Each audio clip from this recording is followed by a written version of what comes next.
So here's why progressive overload is crucial for building muscle. Now, if you don't know what progressive overload is, this is simply making sure that every time you go to the gym, you are trying to progress on what you did last week. You are overloading your body with more stress and more of a stimulus so it actually grows and adapts, okay? It's very, very simple. You can apply this to everything you do in life. If you want to get smarter, as long as you keep studying more, as long as you keep learning more over time and you push that even more, you're going to get smarter, right? This is how our body adapts. This is how our mind adapts. This is literally gone as far back as our ancestral days, where if our ancestors didn't get fitter over time, if they didn't get stronger over time, they'd have been crushed by mammoths and we probably wouldn't be sitting where we are now. So it kind of makes sense. So why is it that people don't apply this to their training and they think that just by going to the gym and ticking a box, that's enough to progress? Because that's not the case. Now, I used to be a personal trainer. When I was a personal trainer, I used to study and I used to see guys, more specifically, come to the gym and they would literally lift the same weight every single week. Same weight, went on the bar on the bench press, squat, and guess what? They didn't change once when I was there. When I was PT there for months, years, I didn't hardly see much of a change in any of these individuals because they are not giving their body a reason to change. Progressive overload is very, very simple. It doesn't need to be complicated. But if you do not put your body through more stress, more stimulus, try and progress on what you did previously, why would your body change? Okay? Our body is not going to adapt for the sake of it. Our body is a very, very, very clever thing. Okay? It adapts to more stress and more demand. So if you don't put more stress and more demand on it, your body is just going to be sat there in cruise mode like, yeah, well, that was the same as last week. Easy. That was the same again. Oh yeah, cool. Like we've done this before. We've done this loads of times before. We've already benched 60 kilos for like the last 10 months. This is actually easy now. And in fact, over time, your body just finds it even easier. So your progress is just going to actually stall even more. You could start to see even less progression over time from just literally lifting the same weight. You're probably even going to burn less calories because your body's going to become more efficient as well in terms of the amount of calories it actually burns towards exercise because it's done it so many times. When I explain it like this, it kind of makes quite logical sense. People just don't apply it. So anyway, that's the problem. That's why people don't progress. That's why people don't change. So what can we do? How can we use progressive overload to our advantage?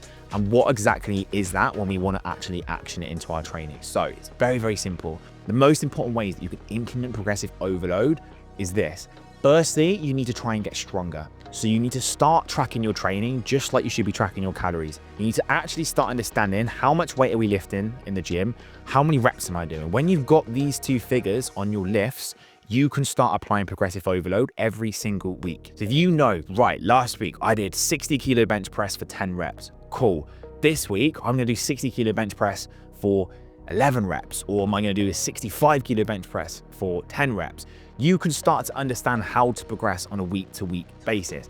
Very, very simple. You just need to try and do a little bit better than what you did last week. That's it. A little bit better. Not loads better. You don't need to max it out and see how much you've progressed in a week. You just need a tiny little bit more than what you did previously for your body to know, right, we're under more stress than what we were last time. Okay, I think we need to adapt here. We need to adapt to the demand and get stronger. Right, let's get stronger. Let's build more muscle. Okay, same with your running, same with your performance. If you're trying to improve on your 5K time, like over time, you need to push more and more and more and more. You need to put more into your aerobic capacity so that you start to become fitter. Okay, like when I started running, my 5K time sucked. Like I was doing, for me, what seemed to be quite a slow paced 5K. Now I run 5Ks in under 19 minutes when I'm not suffering with a knee injury.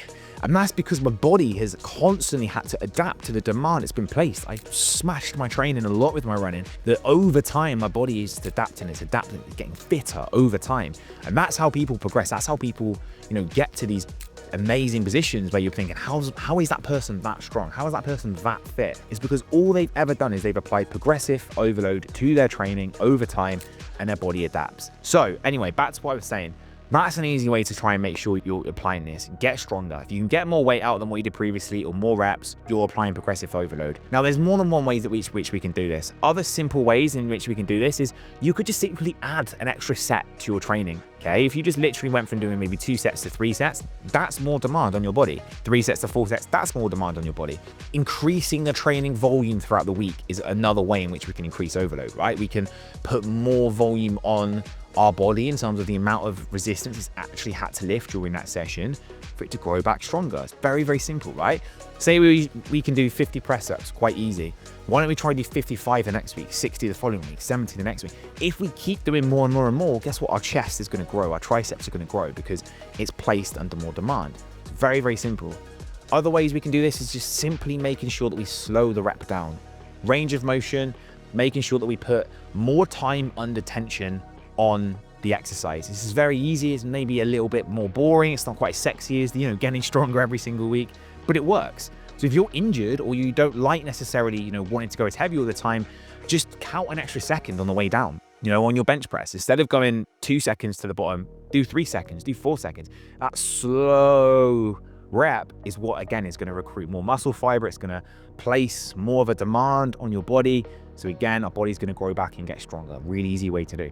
Also, you can just improve your form, guys. If you feel like you're not quite going low enough on certain movements, or you feel like, maybe you could do a little bit better on something, maybe there's just something that's not quite right. You don't need to be 100% with your form all the time. If you feel there's any way you can improve your form, specifically with things like squats, like very easy to do that, maybe get a little bit lower, hold it at the bottom for maybe an extra half a second. That's another way to apply progressive overload as well, okay? So it's very simple. More reps, more sets, more weight, making sure that we do a better form, more range of motion, more time and attention. All these things of just making that workout that little bit harder will lead to the end result of you progressing, of you changing very, very quickly. Now, to caveat that, you are not gonna see this happen every single week. Imagine if we got stronger and fitter every single week. Imagine how strong and fit certain people would be. That is not how it works.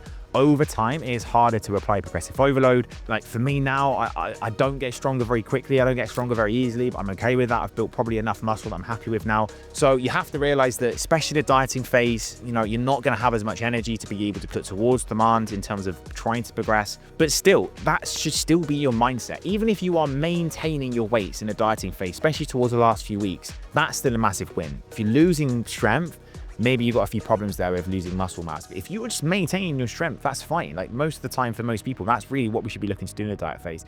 But your mindset has always got to be on progression. If you want to progress, if you want to see changes in your physique and actually build that athletic, lean physique that you've always envisioned, you have to apply progressive overload to your training. You have to train with real intensity and conviction. Going to the gym is not a box ticking exercise. It's going for a purpose and to actually get stronger, actually see a change. And this is why we push our clients. We get them to track their workouts. We look at their training logs to ensure there's been progress each week. We ask them how they're getting on with their training and their check-ins, because we need to make sure they're progressing and they're actually sending it. No, we can't be with them in person. I can't physically watch my clients, but I don't need to. There's ways in which I can ensure they're training hard enough through me coaching them in the correct way. So anyway, guys, this is why progressive overload is so important. Hopefully you realize from watching this video, maybe you've discovered a few pitfalls of where you're going wrong at the moment, of where possibly you train like a bit of a pansy and how you can improve on that. Hopefully that's what this has done. But as always, guys, hopefully you found this useful. Make sure you smash the like button if you have. Make sure you subscribe for future videos, bell notifications so you know every time I post, and I will catch you in the next video.